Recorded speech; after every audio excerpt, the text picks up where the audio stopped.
BFM Business. 10h, 12h30, l'émission 100% placement. Intégral placement. Cédric Decoeur, Guillaume Sommerer.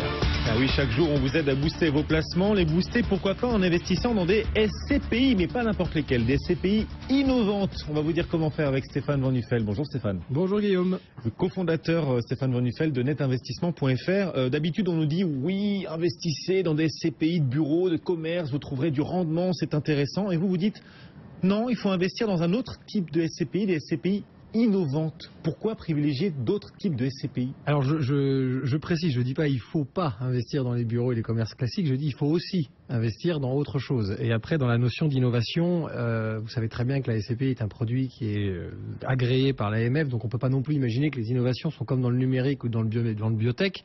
Les innovations sont plus dans l'approche de la gestion de l'actif, c'est-à-dire dans l'approche de l'actif immobilier qui constitue la SCPI. Donc il n'y a pas de barrière à choisir entre bureau, commerce, etc. Il y a des façons nouvelles d'aborder le bureau, le commerce, l'entrepôt, le professionnel. Stéphane, le nouveau pour le nouveau, c'est mignon, mais ça apporte pas forcément de rendement. Pourquoi investir dans des SCPI innovantes? Là, pour le coup, il y a un véritable intérêt pour l'épargnant qui cherche à doper son portefeuille. Oui, l'innovation ne vient pas que sur le rendement. Alors, on va le voir, il y a des exemples qui promettent, ou en tout cas qui offrent des perspectives de rendement élevées, mais il y a aussi la sécurisation qui devient de plus en plus important aujourd'hui dans les demandes de nos clients, parce que l'équilibre risque-rentabilité reste quand même toujours l'élément le plus important à prendre en compte quand on fait de la gestion de patrimoine. Et la SCPI est pour le coup un produit, à partir du moment où elle est hors fiscalité, est un produit qui est plutôt intelligent dans ce sens-là, parce qu'on peut trouver à la fois des SCPI qui vont être très rentables et qui vont continuer à être rentables selon nos convictions, mais d'autres aussi qui vous préviendront tout de suite que le rendement ne sera peut-être pas forcément l'élément déclencheur, mais la sécurisation, la vision à long terme du marché sur lequel elle se positionne peut offrir une intelligence dans le choix du portefeuille. Donc aussi du rendement à long terme, parce que finalement de se garantir du 4% pendant 30 ans, est-ce que c'est complètement idiot? Alors quand je dis 4%, c'est à euro constant, on imagine bien que ça augmente avec l'inflation, mais ce que je veux dire, c'est aussi intelligent d'avoir cette notion de rendement. C'est pas le plus gros rendement, 6, 8, 10%, c'est aussi une garantie à long terme d'avoir un rendement pondéré plutôt intéressant par rapport à ce qu'offre un contrat d'assurance vie en fonds euros à 2,8. Quelles sont ces SCPI innovantes que vous conseillez? Elles investissent sur quel type de marché et quel rendement malgré tout peut-on en attendre? Je le rappelle Guillaume, d'abord une précision, ce sont des convictions de net investissement, donc là ce dont on va parler, on le fait faire à nos clients. Moi j'ai toujours bien aimé PFO2 de Perial, on en a parlé déjà ici, qui avait dès 2009, quand Perial a créé cette SCPI, pourtant vieille maison de SCPI à l'ancienne, entre guillemets, ils ont choisi le développement durable. Donc eux, c'est pas compliqué, ils ont décidé d'acheter des immeubles qui de près ou de loin respectaient les normes environnementales et respecteraient de plus en plus les normes environnementales. C'est important dans un contexte fiscal très incertain face aux entreprises, puisqu'il y a des nouvelles taxes tout le temps. On l'a vu sur les voitures, la taxe carbone est apparue. Ça peut très bien arriver demain sur les entreprises, elles ont déjà eu très peur et elles ont déjà eu très mal avec cette taxe carbone professionnelle. Ça pourrait arriver sur des bureaux classiques d'entreprises de services. Donc le développement durable, c'est ça, c'est l'équipement Internet, c'est d'avoir des bureaux modernes, neufs. Voilà ce que j'aime bien moi chez PFO2. C'est quand même une SCPI qui a pris énormément de parts de marché. C'est presque 800 millions d'encours aujourd'hui en 5 ans, donc c'est une très très belle progression. C'est encore 5,27 de rendement. Pas mal. C'est plus que pas mal. C'est très bien dans le sens où on reste sur de l'immobilier professionnel qui, pour moi, s'inscrit dans l'immobilier, quand je parle de l'actif pur immobilier, dans l'immobilier du futur, c'est-à-dire bâtiment basse consommation, RT 2005, etc. etc. Donc de l'immobilier très intéressant pour un compte d'exploitation d'entreprise. PFO2 donc pour investir dans des SCPI à énergie verte, en tout cas développement durable, on va dire. Voilà, philosophiquement positionné sur le développement durable. Un autre type de SCPI innovant? Alors, c'est pas une vraie innovation, mais par exemple, on a beaucoup travaillé avec une SCPI qui s'appelle Épargne Foncière, qui a été une grosse SCPI de la française, ce qu'on appelle une SCPI de fonds de portefeuille. C'est plus d'1 milliard de capitalisation. C'est la réunion de plusieurs SCPI qui géraient des actifs immobiliers différents. Donc en fait, l'intérêt innovant de se pencher sur ce type de SCPI, c'est de regarder la diversification de l'actif. On en parle suffisamment quand on parle de portefeuille financier, PEA, etc., etc. C'est la même chose quand on fait de la SCPI. Alors quand vous avez une SCPI qui déjà, au-delà de mutualiser le risque, l'effort, etc., mutualise plusieurs philosophies de SCPI qui ont été absorbées.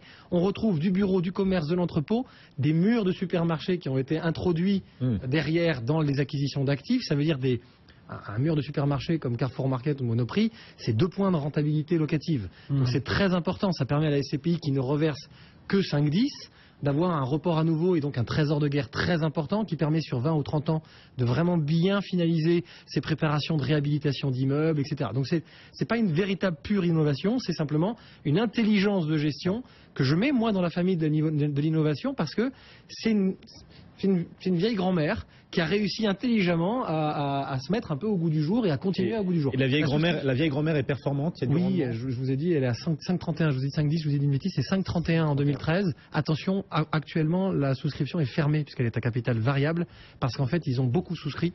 Et les asset managers ont une politique très très stricte là-dessus. Ils veulent acquérir que du bien immobilier de qualité. Donc quand ils ont trop, ils ferment pendant un temps pour éviter de se retrouver à devoir acheter des choses qui ne leur conviennent pas. Pour moi, qui me met entre guillemets en intermédiaire avec mes clients, c'est une super dynamique.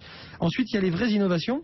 En tout cas, les vraies innovations, ce qui semble être un peu plus innovant, c'est tout ce qui touche au social. Vous aviez Frédéric qui vous parlait de solidaire juste avant. Ben voilà, on est sur par exemple Primovie chez Primonial, qui est une des SCPI qui a axé clairement son choix d'actifs sur la petite enfance et le 3e, 4e âge. Donc on va être sur des murs de crèche, on va être sur des EHPAD, on va être sur des choses comme ça, sur la santé. Et là, on mise vraiment sur la durée de l'investissement. Là, pour le coup, je vous en parlais, Primovie, par exemple, qui est une jeune SCPI, a fait 5,10 en 2013, qui est finalement un rendement pour une jeune SCPI assez faible dans le sens où elle est en démarrage. Donc en théorie, les SCPI ont tendance à plutôt distribuer au départ, parce qu'il y a peu de travaux à faire, peu de réserves à maintenir.